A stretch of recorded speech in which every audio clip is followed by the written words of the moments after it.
अपना पक्ष रखने का आपने मौका दिया, इसलिए मैं आपका आभारी हूं। सभापति महोदय, मैंने पूर्व में भी कहा था इस सदन में कि भारत कोविड के महामारी से एक अमर पक्षी के रूप में उजागर हो रहा है। जहां एक तरफ विश्व की महाशक्तियां इस महामारी कोविड ने उनकी अर्थव्यवस्था को कुचल के रख दी, जहां कई विश्व के नेताओं ने इस कोविड के सामने अपने घुटने टेक दिए, वहीं भारत प्रधानमंत्री नरेंद्र मोदी जी के नेतृत्व में 6 महीने के अंदर भारत की अर्थव्यवस्था दोबारा पटरी पर आ रही है। और केवल दोबारा पटरी पर नहीं, सभापति महोदय, विकास के पहिए आगामी विकास के लिए निरंतर अग्रसर हो रहे हैं और आंकड़े भी इसी बात की पुष्टि करते हैं।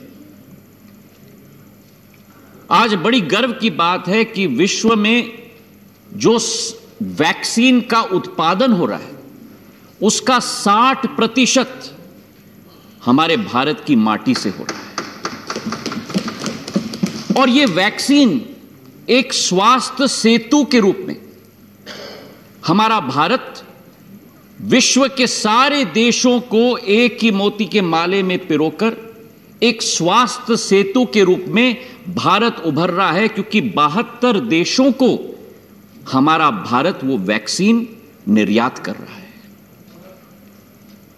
आज दिन प्रतिदिन 25 से 30 लाख हमारे देश के नागरिकों का टीकाकरण किया जा रहा है और आने वाले दिनों में ये एक नया कीर्तिमान स्थापित होगा कि विश्व का सबसे बड़ा टीकाकरण अभियान अगर कहीं रचा जा रहा है तो वो हमारे भारत में रचा जाएगा। और केवल ये नहीं सभापति महोदय, आज अर्थव्यवस्था को हम देखें तो करीब करीब 96% प्री कोविड लेवल तक हम लोग पहुंच चुके हैं। और इंटरनेशनल मॉनेटरी फंड ने भी अपने स्टेटमेंट में कहा है कि आने वाले वित्तीय वर्ष में 2021-22 में भारत वह एक ही देश रहेगा पूरे विश्व में जहां हम लोग डबल डिजिट ग्रोथ का अनुभव करने वाले हैं। यूके जैसा देश केवल 4.5% तक सीमित रहेगा, फ्रांस केवल 5.5% तक सीमित रहेगा, यूएस केवल 6 से 7% तक सीमित रहेगा, लेकिन भारत में 11 से 12% घरेलू विकास की दर की वृद्धि हम अनुभव करने वाले हैं अगले वर्ष में। और यह आगामी जीत का पहला पड़ाव है। वो ग्रीन शूट्स हम देख रहे हैं, जैसे वित्त मंत्री जी कह रही थी, पिछले तिमाही में 0.5% घरेलू उत्पादन की दर की वृद्धि हम देख चुके हैं। और अब मैं मानता हूं कि हमारा भारत दोबारा पीछे नहीं देखने वाला। स्वामी विवेकानंद जी के शब्द मुझे याद आ रहे हैं और उन्होंने कहा था, and I coat, arise, awake and stop not till the goal is reached, unquote. और यही हमारे सरकार का मूल मंत्र है। अंग्रेजी में एक कहावत है सभापति महोदय कि smooth seas don't make skilful sailors. और यह असलियत है। सरकार की असली पकड़, सरकार की असली क्षमता, सरकार की असली इम्तिहान तब होती है जब हम लोग एक तूफान से निपटकर भारत के 130 करोड़ जनता की रक्षा हम लोग कर पाते हैं। और प्रधानमंत्री मोदी जी की सरकार ने इस समय का इस्तेमाल करके एक सुनहरा अवसर के रूप में केवल रिफॉर्म की छड़ी नहीं लगाई, लेकिन रिफॉर्म की छड़ी के साथ साथ उतना ही आवश्यक था कि इस महासंकट के समय में अधिक से अधिक खर्चा हम लोग करें ताकि लोगों को इस मंदी के दलदल से हम लोग उभार पाएं। संसाधन की कमी जरूर रही हो, लेकिन संबल देने में हमारी सरकार ने कोई कमी नहीं रखी। 5 मिनी बजट की घोषणा, अभी मेरे कांग्रेस के साथी ने कहा डिमांड, सत्य है, डिमांड उत्पन्न करना है, और उसी लक्ष्य के साथ हमारी वित्त मंत्री, हमारे प्रधानमंत्री ने 5 मिनी बजट की घोषणा, उसके बाद बजट, उसके बाद वित्तीय बिल, 8 महीने के अंदर 27 लाख करोड़ यानी जीडीपी का 14% देश की आम जनता के खर्चे के लिए अपने शासन के आधार पर आवंटित किया। और यह वही सरकार कर सकती है जिसका प्रण, जिसका पथ अंत्योदय हो, जिसकी सोच विचारधारा, जिसकी वास्तविकता दलित, शोषित, पीड़ित, वंचित लोगों का उत्थान हो।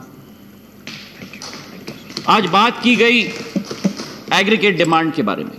जरूर जब आर्थिक संकट आता है, और महामारी जैसा आर्थिक संकट तो इस विश्व के इतिहास में किसी देश ने नहीं देखा, विश्व ने नहीं देखा, और जब ऐसा महासंकट आता है उसका प्रभाव जरूर एग्रीगेट डिमांड पर पड़ता है। पर मैं बधाई देना चाहता हूं वित्त मंत्री जी को, उनकी पूरी टीम को, कि जिस बुद्धिमत्ता के साथ एक बजट, एक फाइनेंस बिल उन्होंने तय किया कि ज्यादा से ज्यादा धनराशि हमारे देश के गरीबों के पॉकेट में, हमारे देश के किसानों के पास पहुंच पाए, हमारे देश के महिलाओं के पास पहुंच पाए। बात की गई थी यहां डिमांड के बारे में। गरीब कल्याण योजना के तहत 1,70,000 करोड़ 40 करोड़ गरीबों के खाते में पहुंचाया गया हमारी सरकार के द्वारा। 80 करोड़ गरीबों को निःशुल्क अनाज लॉकडाउन के तहत, ताकि उनके चूल्हे उस समय में भी हम चला पाएं। 5,000 crore 50 lakh street vendors, ready वालों के लिए आरक्षित किए गए, और 3 महीने हमारे 20 करोड़ महिलाओं को अधिक से अधिक राशि मिल पाए। 1,500 रुपए एक एक महिला के खाते में पहुंचाया गया। यह संवेदनशीलता का परिचय है सभापति महोदय। और इसके अतिरिक्त सबसे बड़ा उदाहरण है कि इनकम टैक्स के रेट्स में 1% बढ़ोतरी भी नहीं की गई। बड़े अनुमान लगाए जा रहे थे बजट के पहले, मैं भी सुन रहा था, मेरे विपक्ष के साथी भी सुन रहे थे। आपातकाल की स्थिति है, कोविड टैक्स लागू किया जाएगा, गरीब के पॉकेट पर और बोझ दिया जाएगा। लेकिन देश के गरीबों की तरफ से मैं वित्त मंत्री और प्रधानमंत्री जी को धन्यवाद अर्पित करना चाहता हूं कि इस बजट में 1% टैक्स रेट में बढ़ोतरी नहीं की गई। और केवल वो नहीं, लेकिन फिस्कल डेफिसिट भी, खर्चा की कोई चिंता नहीं की गई, पूरा खर्चा किया गया। फिस्कल डेफिसिट 9.5% तक भी बढ़ पाए, लेकिन पूरा खर्चा किया गया ताकि मांग बढ़ पाए, अर्थव्यवस्था ठीक हो पाए। अब मेरे कांग्रेस के साथी कहते हैं कि केवल बजट केवल अमीरों के लिए। अब जिस कांग्रेस पार्टी अपनी G23 की पीड़ा ना समझ पाए, वो देश के गरीबों की पीड़ा क्या समझ पाएगी? सभापति, आंख मूंद कर विरोध करना, क्या ये विपक्ष की भूमिका है? रिफॉर्म्स पर टीका टिप्पणी आप जितना भी करो भैया, आपकी बात पूरी तरह सुनी, आपको भी क्षमता रखनी होगी हमारी बात सुनने के लिए। आपकी भी पीड़ा बहुत है। क्या हमारा दायित्व विपक्ष का यही है कि रिफॉर्म्स पर स्पीड ब्रेकर लगाया जाए? अब बयानबाजी बहुत होती है विपक्ष के द्वारा सभापति महोदय, Modi tax, Modi tax, Modi tax. क्या है मोदी टैक्स? इसका उदाहरण मैं देना चाहता हूं। 2013-14 में जब इनकी सरकार थी, हाँ मैं मंत्री था, प्लीज मैं था, और बोली, मैं मंत्री तो जरूर था। 2013-14 में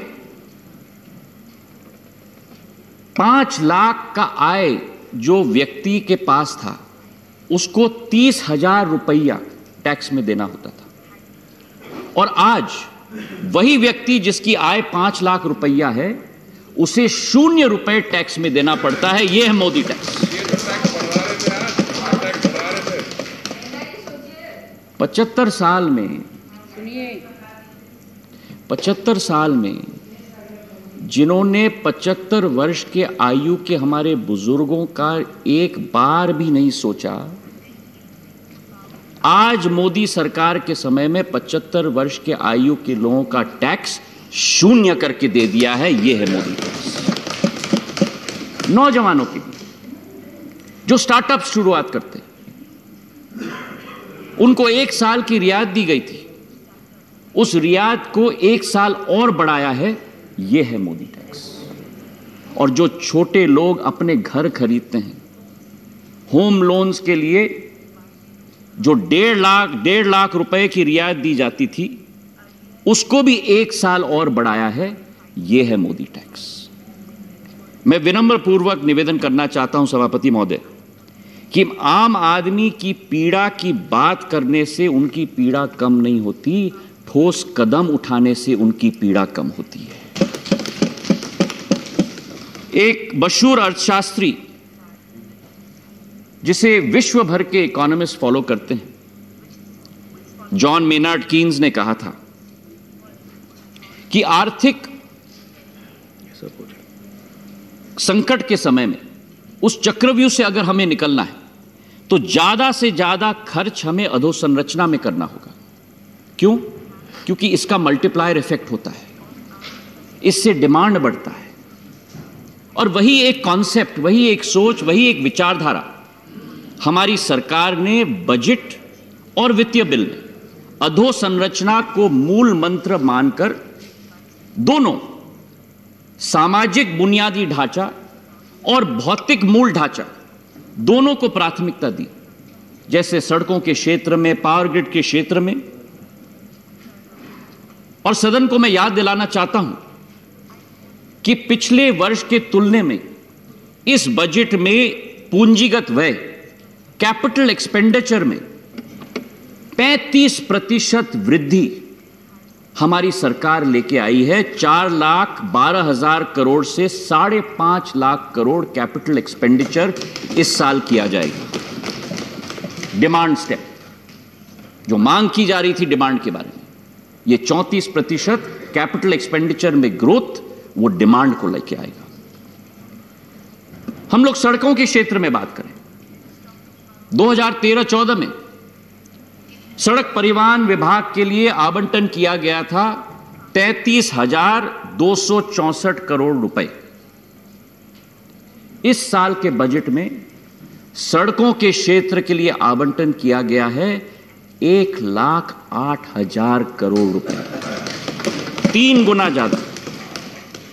और स्वास्थ्य के क्षेत्र को भी हम देखें, क्योंकि कोविड का समय है, 2013-14 में स्वास्थ्य के क्षेत्र में यूपीए सरकार ने आवंटित किया था 33,280 करोड़ रुपए। और इस वर्ष मोदी जी की सरकार ने आवंटित किया है स्वास्थ्य के क्षेत्र के लिए 2,23,000 करोड़ रुपए। 6 साल के अंदर सभापति महोदय 570% वृद्धि।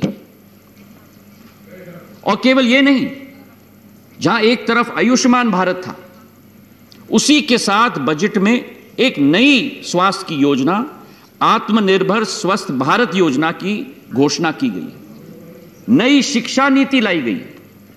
35 वर्ष बाद शिक्षा की प्रणाली के बारे में मेरे साथी मनोज झा जी कह रहे थे, यह नई शिक्षा नीति उस शिक्षा की प्रणाली को एक अग्रसर नई सोच विचारधारा के साथ आगे बढ़ाएगा। और केवल यह नहीं, लेकिन कृषि के क्षेत्र के बारे में भी बहुत चर्चा की गई और बार बार चर्चा की जाती और होना भी चाहिए।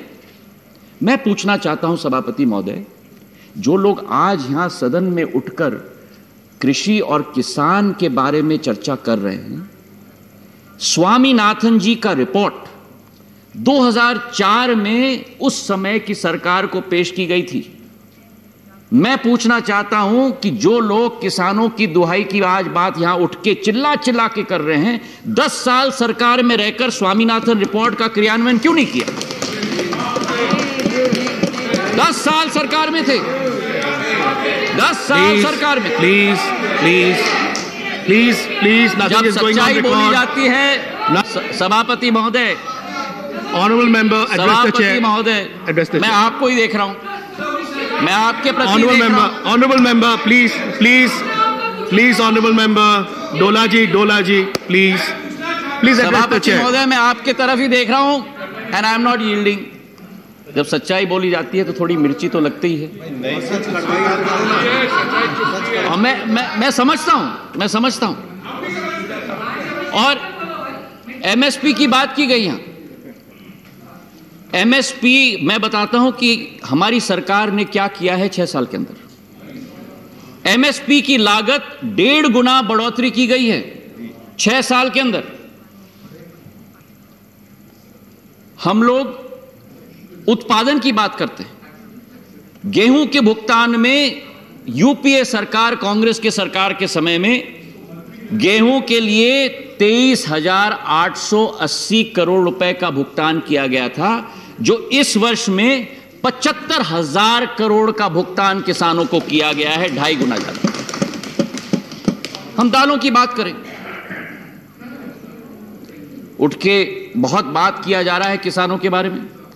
मुझे तो आश्चर्य है जब ये आंकड़े मैंने देखा, ये सभापति महोदय, कि 2013-14 में दालों के लिए केवल 236 करोड़ रुपए का भुगतान, और इस वित्तीय वर्ष में दालों के लिए किसानों को 10,530 करोड़ रुपए का भुगतान, 40 गुना ज्यादा।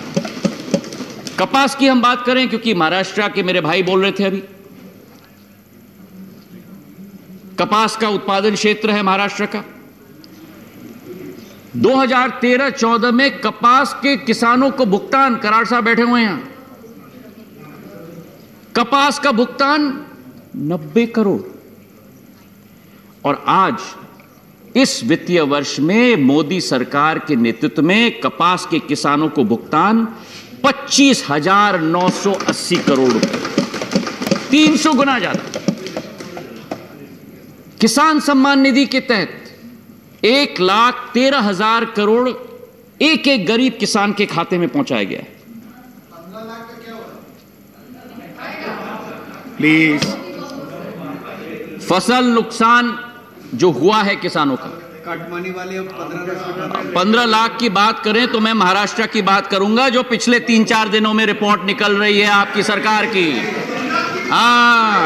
मेरा मुंह मत खिलवाना, नहीं तो मैं शुरू हो जाऊंगा। जो 100 करोड़ रुपए गृह मंत्री के द्वारा लिया जा रहा है। माननीय सिंधिया जी, मेरा मुंह मत खुलवाना। माननीय Scindia ji, please please, Karad ji please sit down, Karad ji sit down, honourable members please sit down, Scindia ji please address the chair. Sorry, मैंने कहा 100 करोड़, और वो तो केवल ऑनरेबल मेंबर, एक शहर मुंबई का, बाकी प्रदेश का क्या हाल होगा?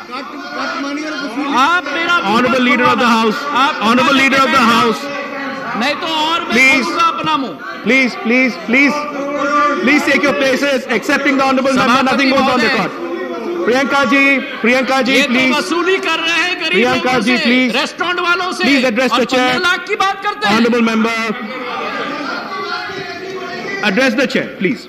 सभापति महोदय, आज बात उठाई गई थी सदन में पेट्रोल और डीजल के दाम। प्लीज ऑनरेबल मेंबर, पेट्रोल और डीजल के दामों का बहुत मुद्दा उठा था। यह असलियत है कि दामें बढ़े हैं, पर यह असलियत भी है कि जो बढ़ोतरी हुई है उसका बंटवारा क्या हुआ है। लोगों के आंखों में धूल झोंकने की भी सीमा होती है। आज जो पेट्रोल और डीजल के दाम, जिसकी राशि मिलती है, उसका अगर खर्चा आप निकालो तो खर्चा निकालने के बाद 40% राज्य को मिलता है और 60% केंद्र को मिलता है। वित्त मंत्री जी यहां बैठी हुई हैं, अगर मेरे आंकड़ों में कोई गलती हो तो जरूर मुझे सही करें। 40% राज्य को मिलता है, 60% केंद्र को मिलता है। लेकिन जो 60% केंद्र को मिलता है उसमें से भी फाइनेंस कमीशन के नियम के अंतर्गत 42% दोबारा राज्य को जाता है। तो असलियत यह है कि राज्य को 40% नहीं मिलता सभापति महोदय, राज्य को उस राशि का 64% मिलता है और केंद्र को केवल 36%। और आज जो दुहाई दी जाती है पेट्रोल और डीजल के दाम का, क्यों नहीं विपक्ष अपने राज्यों में पेट्रोल और डीजल का दाम क्यों नहीं कम करते? अपने शहर का क्यों नहीं कम करते? महाराष्ट्र में तो सबसे बड़ा दाम है honourable member please, honourable member please address the chair. यहां सिंधिया जी आप लोग please take your seat. Honourable member please take your seat. उठाते और यही इतना कहना चाहता हूं please address the chair Scindia ji, please address the जिनके please honourable members, thank you. सभापति महोदय कि जिनके घर शीशे के होते हैं वो दूसरों पर पत्थर नहीं फेंकते। सभापति महोदय,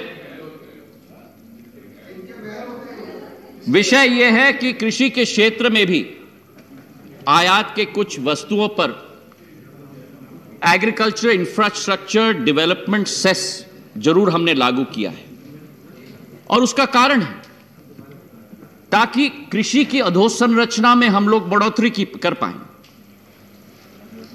उत्पाद के फूड वैल्यू चेन में हम किसानों को आगे बढ़ा पाएं। और सरकार ने यह नीति बनाई है कि अधोसंरचना ही आत्मनिर्भर भारत की नींव हो सकती है। और मकान अगर मजबूत करना है सभापति महोदय, तो उसकी नींव मजबूत होनी ही होगी।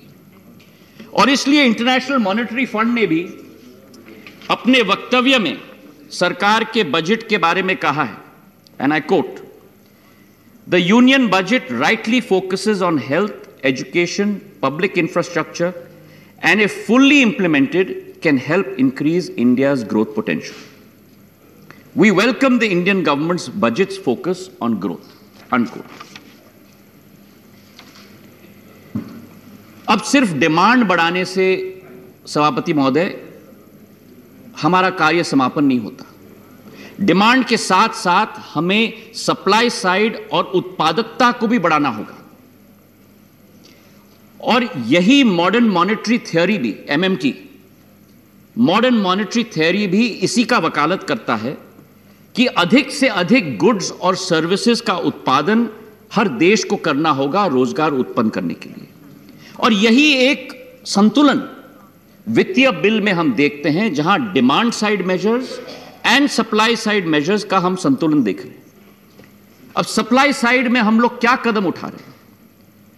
Ease of doing business, productivity बढ़ाने का एक मुख्य अंग होता है। 2014 में भारत का rank ease of doing business में 142 पर था, और पिछले वर्ष भारत का रैंक 63 पर पहुंच चुका है और आज भी विकास और प्रगति कर रहा है। हमारे MSME सेक्टर के लिए, छोटे मध्यम लघु उद्योगों के लिए 20,000 करोड़ रुपए का सरल ऋण उपलब्ध हमारे द्वारा कराया गया है। और MSMEs का भी 14 साल बाद उनकी परिभाषा बदली गई है, इसी सोच और विचार के आधार पर कि आज का SME कल का MNC बन सकता है। हम चाहते हैं कि एक सिस्टमिक परिवर्तन हो, और वो सिस्टमिक परिवर्तन तभी संभव हो पाता है जब हम जटिल टैक्स फाइलिंग प्रोसीजर्स को हम लोग सरल बना पाएं। FDI, बिजली, इंश्योरेंस, रक्षा के क्षेत्र में हम ले आए हैं। GST का क्रियान्वयन हुआ है, इंसॉल्वेंसी और बैंक्रप्सी कोड, और इन सभी दूसरे अंगों का एक ही मकसद है, और वो है कि व्यवसायों को दक्षता या इफिशिएंसी में हम लोग बढ़ोतरी कर पाएं। अब इफिशिएंसी और कंपेटिटिवनेस की हम बात करें तो ये किसी भी संस्था या सरकार की नींव होनी चाहिए। मार्केट में अगर सर्वाइव करना है तो दक्षता और कंपेटिटिवनेस के बिना हम लोग नहीं सर्वाइव कर सकते। और यही कारण है क्योंकि इफिशिएंसी और कंपेटिटिवनेस में कमी हुई कि आज हमारे कई PSUs एसेट के बजाय में आज लायबिलिटी बन चुके हैं। और इसलिए सरकार ने यह निर्णय लिया है सभापति महोदय कि 5 पब्लिक सेक्टर कंपनियों का विनिवेश करने का फैसला लिया गया है। लेकिन इस पर भी बहुत विरोध और चिंता लायज है। लेकिन विरोध की परिभाषा मैं समझ नहीं पाया हूं, क्योंकि 2007 में जब यूपीए सरकार ने अपना नेशनल कॉमन मिनिमम प्रोग्राम जारी किया था, मैं सुन रहा था अभी मेरे भाई राजीव जी को, दीपेंद्र जी को, प्रफुल्ल पटेल जी को, और प्रफुल्ल पटेल जी ने तो कहा कि I am not against disinvestment, पर मैं नेशनल कॉमन मिनिमम प्रोग्राम का एक अंश पढ़ना चाहता हूं सभापति महोदय, अगर आपकी अनुमति हो। And I quote, the UPA will induct private industry to turn around companies that have potential for revival. UPA सरकार निजी निवेश को लाएगी सरकारी कंपनियों में। The UPA government believes that privatisation should increase competition not decrease it.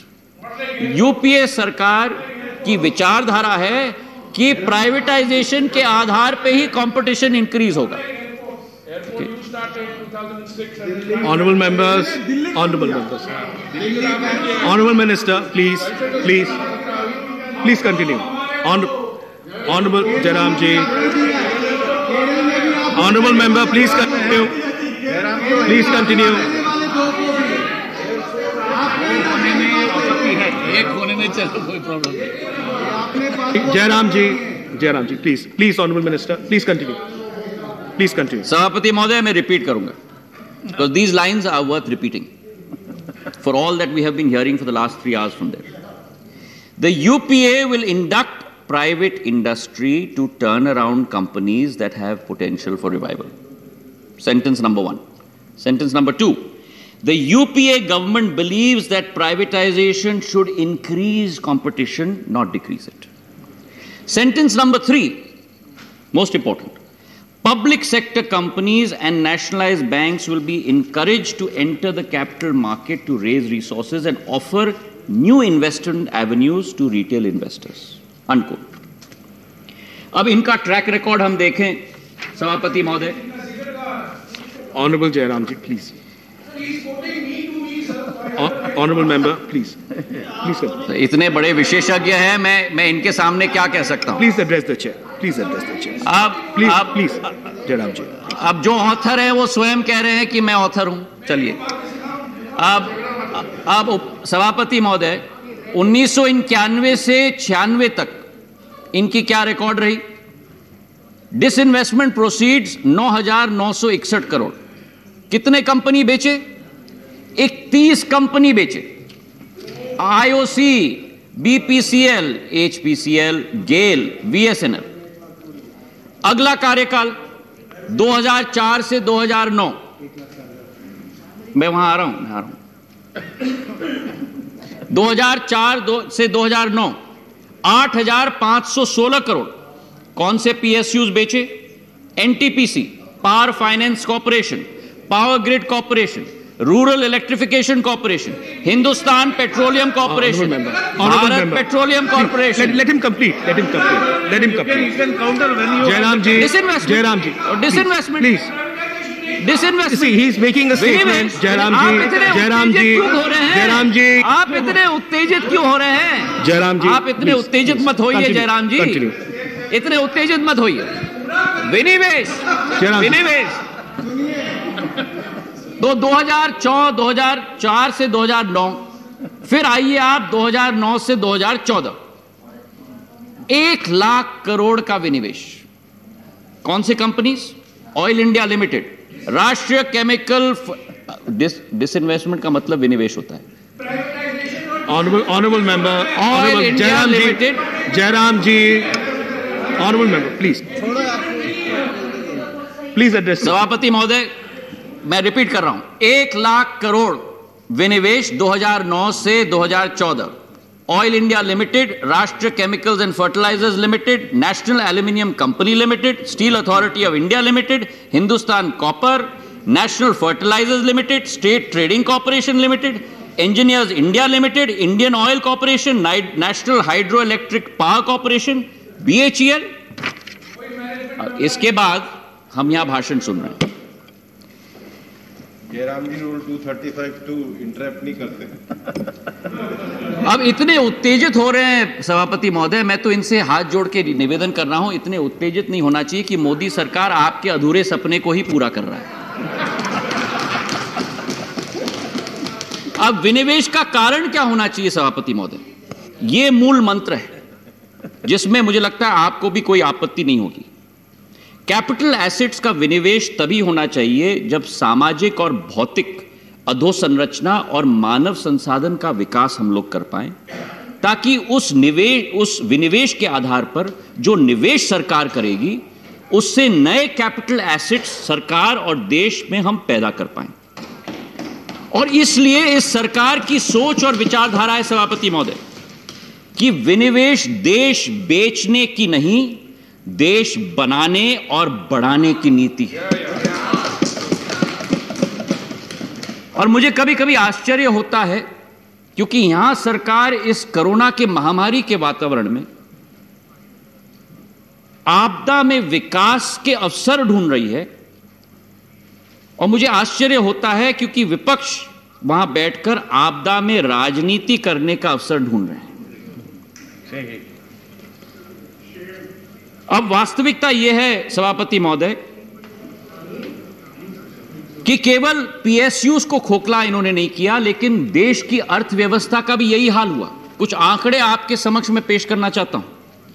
2010 से 2015 तक महंगाई का दर, जो आज महंगाई की बात की जा रही है, उन 5 सालों में महंगाई का दर 10% होता था। और मोदी जी की सरकार से 2015 से आज तक महंगाई का दर एवरेज 4% रहा है। महंगाई की दर की हम बात करें, बैड लोन्स की हम बात करें, पुरानी कहावत है कि लम्हों ने खता की थी और सदियों ने सजा पाई। जो बैड लोन्स की प्रक्रिया की शुरुआत हुई वो यूपीए सरकार के समक्ष हुई थी, और जो पूर्व RBI के गवर्नर रघुराम राजन जी, जिनको मेरे कांग्रेस के साथी बार बार कोट करते हैं, उनका ही कोट मैं उनके समक्ष रखना चाहता हूं। Most bad loans were from the UPA era. और जो पार्लियामेंट्री पैनल को हमारे former reserve bank of India के गवर्नर ने स्टेटमेंट दिया, मैं कोट करता हूं, a large number of the bad loans originated in the period of 2006 to 2008 unquote. सरकार कौन किसकी थी उस समय? इसका जवाब इनको देना होगा, और अपनी गलतियों का पोथा दूसरे पर मल देने की आदत से उभरना होगा विपक्ष को भी सभापति महोदय। अब प्रश्न यह है कि देश की सबसे बड़ी बीमा कंपनी भारत जीवन बीमा निगम, जिसकी हिस्सेदारी मैं मानता हूं कि देश का हर नागरिक अगर उसका हिस्सेदार बनेगा तो उसे गर्व महसूस होगा, इसका मुझे पूरा विश्वास है।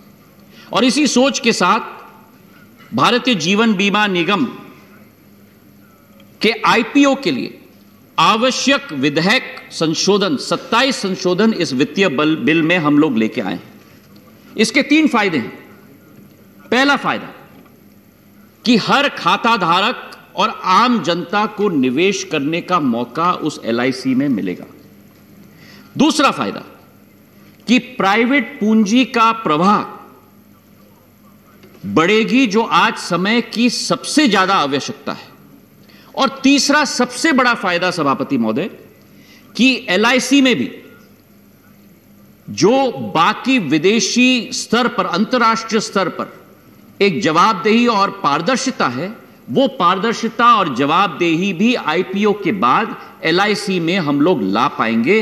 इसकी भी बहुत आवश्यकता है।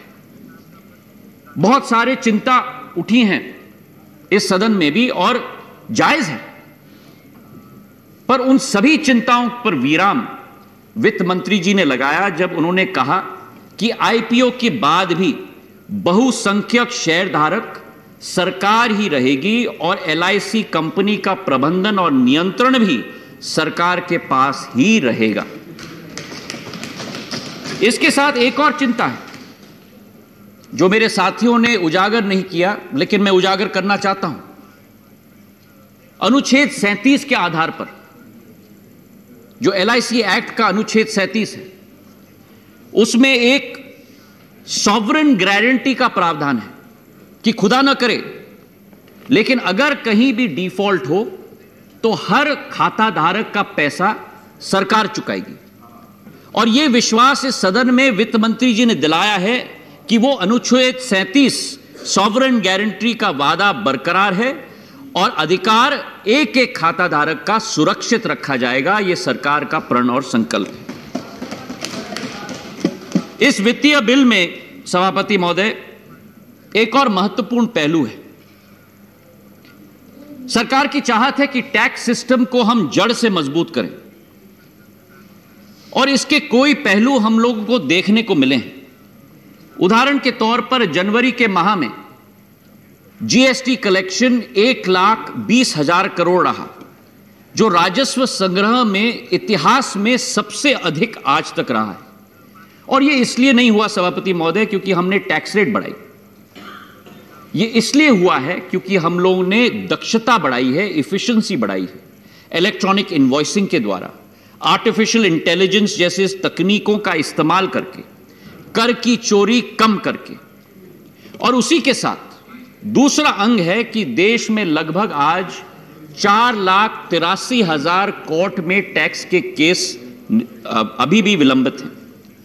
और इस मुश्किल को भी पार करने के लिए 21 जनवरी 2021 तक 1,20,000 लोगों ने विवाद से विश्वास स्कीम के अंतर्गत 95,000 करोड़ रुपए के टैक्स डिस्प्यूट्स का समाधान करके सरकार को वो राशि उत्पन्न करने का काम किया है। हमारी सोच और विचारधारा यह भी है कि करदाताओं की संख्या हमें बढ़ानी होगी, जो टैक्स GDP रेशियो की बात की गई। पर हमारी सोच यह भी है कि संस्कृत में एक लघु सूत्र है कि अति सर्वत्र वर्जयते, कि अति करने से भी कभी कभी हानि हो जाती है। और इसलिए टैक्स फ्रेंडली मेजर्स को आगे लेते हुए विवाद से विश्वास नीति की तरह एक डिस्प्यूट रेजोल्यूशन कमेटी भी बनाई गई है, ताकि छोटे करदाताओं को अपीलीय प्रक्रिया से गुजरे बिना मामलों का समाधान हम लोग कर पाएं। टैक्स असेसमेंट में भी बहुत तरीके से चेंजेस हमने लाए हैं, जैसे 6 साल से 3 साल टैक्स असेसमेंट की अवधि हमने कम की है। टैक्स कंप्लायंसेस को भी सरल बनाने की कोशिश की है। 5 करोड़ के टर्नओवर जिन लोगों के 95% डिजिटल ट्रांजैक्शंस होते हैं, उनको ऑडिटेड टैक्स स्टेटमेंट्स अकाउंट्स देने की जरूरत नहीं होती है। उसकी अवधि को हमने 10 करोड़ के टर्नओवर की कंपनी तक भी बढ़ा दी है। तो हमारी सोच और विचारधारा है कि सरलता हम लोग लाएं, पारदर्शिता हम लोग लाएं। और जब पारदर्शिता की बात की जाती है, मैं बधाई देना चाहता हूं वित्त मंत्री जी को कि इस बजट में और वित्तीय बिल में जो पारदर्शिता हमें देखने को मिली है, चाहे फिस्कल डेफिसिट के बारे में जहां 9.5% हमने दिखाया है, चाहे फूड सब्सिडी के बारे में, जो फूड सब्सिडी का जो लोन मिलता था NSSF के द्वारा, वो कभी भी बजट में दिखाया नहीं जाता था। इस साल पूरा फूड सब्सिडी बिल दिखाकर 9.5% हमने फिस्कल डेफिसिट दिखवाया है, ताकि जनता को फाइनेंशियल स्टेटमेंट्स की पारदर्शिता हमने भेंट की है। इसी के साथ जो ऑफ बजट बोरोइंग्स होते थे सभापति महोदय, यूपीए सरकार के समय में कोई भी of budget borrowings budget statement में दर्शाया नहीं जाता था। उदाहरण के तौर पर जो ऑयल बॉन्ड्स खरीदे जाते थे, ऑयल मार्केटिंग कंपनीज को सब्सिडी बकाया राशि देने के लिए, कभी उनका उल्लेख बजट में नहीं किया जाता था। इस साल उन ऑयल बॉन्ड्स की भी पूरी राशि बजट में दिखाई गई है और यह पारदर्शिता का एक परिचय सरकार के द्वारा दिया गया है। यह वित्त बिल 2021 सभापति महोदय एक असाधारण और चुनौतीपूर्ण वातावरण में हम लोग ने तैनात किया है। और मुझे विश्वास है कि कोरोना एक सेटबैक देश के लिए, विश्व के लिए हुआ है, पर विश्व और देश इसे सेटबैक के रूप में नहीं, लेकिन इसे रीसेट के रूप में देखेगा। और इसके कई उदाहरण हैं। एक नई सोच, एक नई नीति, एक नई कार्यशैली लेकर हम लोग आगे आए हैं। 1939 में जब ग्रेट डिप्रेशन दुनिया में आया था, उस समय एक मॉडर्न वेलफेयर स्टेट का परिचय विश्व में किया गया था। 1945 में जब विश्व युद्ध हुआ था, उसके बाद इंटरनेशनल मॉनेटरी फंड और वर्ल्ड बैंक जैसी संस्थाएं बनी थी। और मुझे विश्वास है कि इस कोरोना काल से जैसे हम उभर रहे हैं, उस रीसेट बटन के साथ हमारी सोच में, विचारधारा में, प्राथमिकताओं में एक क्रांतिकारी बदलाव आएगा और एक पैराडाइम शिफ्ट को एक जनता का मुख्य अस्त्र बनाकर हमारी सरकार आगे बढ़ेगी, इसका मुझे पूरा विश्वास है। मैं मानता हूं सभापति महोदय कि देश के लिए नीति नहीं बनती, देश के लिए नीति बनती है, नीति के लिए देश नहीं।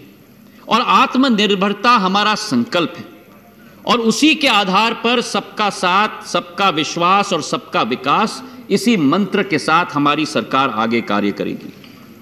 2021 2013 का भारत नहीं, आज भारत को मान सम्मान के दृष्टिकोण से पूरे विश्व में देखा जाता है। विश्व के अर्थव्यवस्था में भारत का एक सम्मानजनक जगह आज स्थापित हो चुका है। प्रधानमंत्री नरेंद्र मोदी जी ने कहा था कि 21वीं शताब्दी भारत की होगी और मुझे विश्वास है कि यह वित्तीय बिल जो दमदार शुरुआत और दूरदर्शिता के साथ पेश किया गया है, RRR रिफॉर्म, रिलीफ और रिफ्रेश की जुगलबंदी के साथ भारत का नया एक ऊर्जा की शुरुआत करेगी। हमारी सरकार का संकल्प है सभापति महोदय, 3 लाइनों से मैं अपनी इस भाषण को समाप्त करता हूं। हमारी सरकार का संकल्प है कि आरजू बस यही है, आरजू बस यही है मेरे हर सांस देश के नाम हो। आरजू बस यही है कि हमारी हर सांस देश के नाम हो। जो सर उठे तो मेरे सामने तिरंगा हो। आरजू बस यही है मेरा हर सांस देश के नाम हो। जो सर उठे तो मेरे सामने तिरंगा हो, जो सर झुके तो वतन को प्रणाम हो। धन्यवाद।